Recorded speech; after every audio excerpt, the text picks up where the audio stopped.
যখন আমরা অরুণ কুমার শর্মাজির বাড়িতে পৌঁছলাম তখন বিকেল 4:10। বেলা 3টেতেই আমরা ভারত সেবাশ্রম সংঘের ঘর থেকে বেরিয়ে পড়েছিলাম। ভালো রোদ, ভালো গরম, পথ চলতে ঘেমে যাচ্ছিলাম। ধীরে ধীরে রাস্তার দুদিক দেখতে দেখতে পথ চলছিলাম আমরা। মনোজ শর্মাজি তার বাড়িতে অপেক্ষা করছিলেন আমাদের জন্য। আমাদের নিয়ে গিয়ে প্রথমেই তার বাবার ঘরে বসালেন। সব আগের মতোই সুন্দর, পরিচ্ছন্ন, পরিপাটি করে সাজানো। শুধু তিনিই নেই, শ্বেত শুভ্র বিছানাটার উপরে বসে। দেওয়ালে রয়েছে তার প্রমাণ সাইজের বাঁধানো সুন্দর ছবিখানি। অরুণ কুমার শর্মাজি ছিলেন একজন অসাধারণ গৃহীযোগী। মনোজ শর্মা যেন তার বাবারই প্রতিচ্ছবি। অতি সুন্দর আর সুপুরুষ চেহারা, ব্যবহারও অতি সংযত আর রুচিপূর্ণ। প্রাথমিক আলাপচারিতা শেষ হলে মনোজজি আমাদের নিয়ে গেলেন তাদের ঠাকুর ঘরে।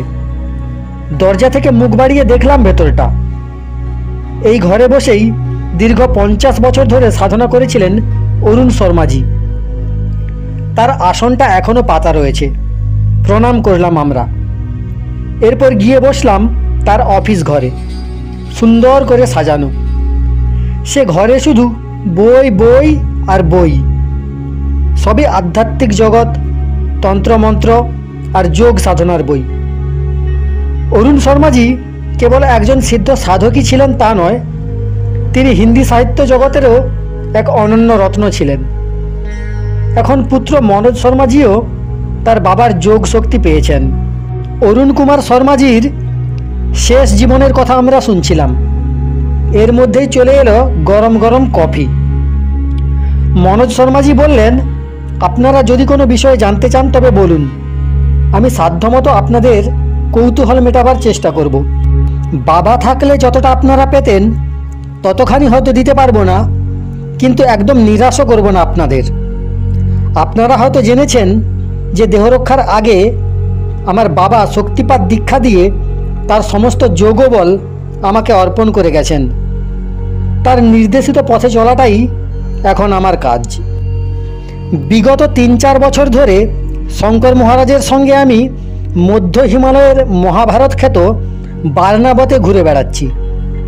এই সময়ের মধ্যে স্থানীয় সাধারণ মানুষের মুখে পরী, অপ্সরা, কিন্নর, গন্ধর্ব, যক্ষদের কথা ও কাহিনী এত বেশি শুনেছি যে মনে মনে বিশ্বাসই করতে শুরু করেছি যে এরা শুধু গল্প কথাতেই নন, বাস্তবেও হয়তো কোথাও এদের অস্তিত্ব রয়েছে। এই বিষয়ে একমাত্র গল্প বা ঘটনা শোনা ছাড়া আমার বিশেষ কোনো জ্ঞানই নেই, অথচ জানবার বিশেষ আগ্রহ রয়েছে। মনে হলো এটাই উপযুক্ত জায়গা, তাই শেষ পর্যন্ত মনোজজিকে বলেই ফেললাম। আমরা গল্পে পড়ে থাকি, ঠাকুমা দিদিমাদের কাছেও শুনে থাকি, যক্ষ, রক্ষ, গন্ধর্ব, কিন্নর, বিদ্যাধর, অপ্সরাদের কথা। যুগ যুগ ধরেই তো চলে আসছে এইসব গল্প কথা। রূপকথার জগতের যে মাধুর্য শিশুদের মনে কোমল প্রভাব ফেলে তাও এদের নিয়েই। এরা কি শুধু গল্পকথারই চরিত্র, নাকি বাস্তবের সঙ্গে এদের কোনো সম্পর্ক আছে? মহাকবি কালিদাসের লেখা মেঘদূতে আমরা এক যক্ষের বর্ণনা পাই। মহাভারতেও ধর্মরাজ যুধিষ্ঠিরকে যিনি প্রশ্ন করেছিলেন তিনি ছিলেন একজন যক্ষ। রামায়ণ, মহাভারত, পুরাণের অনেক জায়গাতেই এদের উল্লেখ আছে। আছে যক্ষলোক, গন্ধর্বলোকের কথা, আছে পরীদের কথা। তাহলে কি সত্যি এদের কোনো অস্তিত্ব আছে? এমন কোনো জগৎ কি রয়েছে যার কথা আমরা কিছুই জানি না? যদি থেকে থাকে তবে কেমন সেই জগৎ? প্রকৃতপক্ষে এরা কারা? কেমনই বা তাদের জীবনধারা? কেমনই বা তাদের আচার এবং সংস্কৃতি? এ বিষয়ে কিছু বলবেন কি?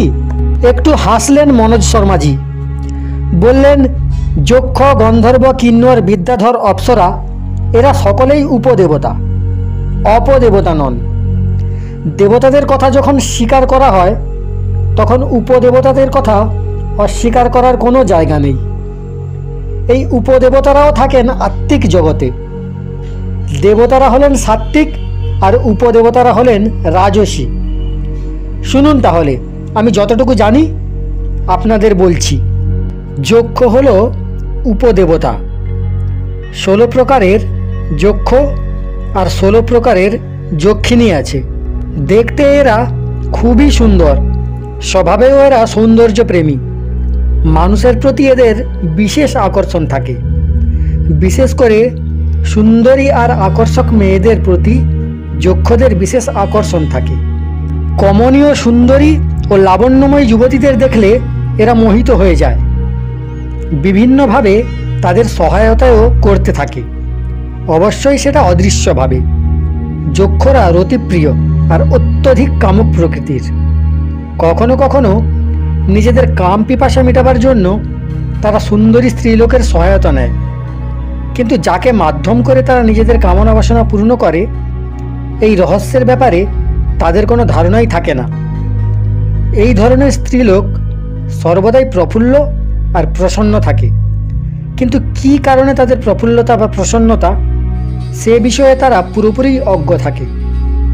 সূক্ষ্ম শরীরে অন্যের শরীরে প্রবেশ করে যক্ষরা নিজেদের ভোগ তৃষ্ণা মেটায়। বাস্তবে যক্ষদের মধ্যে শৃঙ্গার রসই প্রধান। রতিক্রিয়া এবং কাম ক্রীড়ার সমস্ত গূঢ় রহস্যের সঙ্গে তারা সম্যকভাবে পরিচিত। যেসব শিল্পী কাম ও রতির বিভিন্ন মুদ্রা অবলম্বনে শৃঙ্গারিক মূর্তি অথবা চিত্র নির্মাণ করেন, যে কাব্যকার কাব্য সৃষ্টি করেন, যে কবি কবিতা রচনা করেন, অগোচরে থেকে যক্ষরা বরাবর তাদের সহায়তা ও প্রেরণা প্রদান করেন।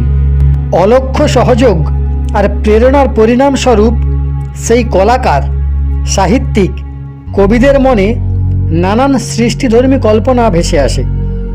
তারা সেই ভাবসাগরেই অন্তর্মুখী হয়ে ডুবে থাকেন। আর যাদের আত্মাকর্ষণী বিদ্যায় সিদ্ধি আছে তারা তো সব বিষয়ে যক্ষদের কাছ থেকে পূর্ণ সহযোগিতা লাভ করেন। কখনো কখনো যক্ষরা সুন্দর মানব রূপ ধরে এসেও তাদের সহযোগিতা করে। যক্ষিণীরাও এই রকম। তারাও কোথাও সুন্দর যুবা বা আকর্ষণীয় পুরুষ দেখলে তৎক্ষণাৎই মোহিত হয়ে যায়। তারাও রতিপ্রিয়া ও কামুক, কিন্তু অসম্ভব সুন্দরী। ময়ূরীর মতন তাদের চোখ, এবং সেই চোখে থাকে তাদের এক বিশেষ প্রকারের মায়াবী আকর্ষণ। যেসব গুণ আর বিশেষত্ব যক্ষদের আছে সেই সব গুণ আর বিশেষত্ব যক্ষিণীদেরও আছে। মানুষের সঙ্গে সম্পর্ক স্থাপনের জন্য তারা সর্বদাই লালায়িত থাকে। তারাও নিজেদের পছন্দের ব্যক্তিদের নানাভাবে সহায়তা করে। যদি কেউ আত্মাকর্ষণী বিদ্যার সাহায্যে যক্ষিণী সিদ্ধ হতে পারে, তাহলে যক্ষিণীরা তার সব কামনা বাসনাই পূর্ণ করে। কিন্তু সাধকদেরও তার দাম মেটাতে হয় যক্ষিণীর কামনা বাসনাকে তৃপ্ত করে। যক্ষিণীরা কখনো কখনো সশরীরে প্রকট হয়। তারা তাদের ইচ্ছা অনুযায়ী যে কোনো রূপ ধারণ করতে পারে। বাস্তবে যক্ষিণীরা অতি রহস্যময়ী। যদি কেউ একবার তার নজরে পড়ে যায় অথবা তাদের মায়াজালে কোনোভাবে ফেঁসে যায়, তাহলে তার থেকে মুক্তি পাবার আর কোনো সম্ভাবনা থাকে না। যক্ষদের সবচেয়ে বড় বিশেষত্ব হলো এদের মধ্যে প্রাণ শক্তি আর আত্মশক্তির সামঞ্জস্য।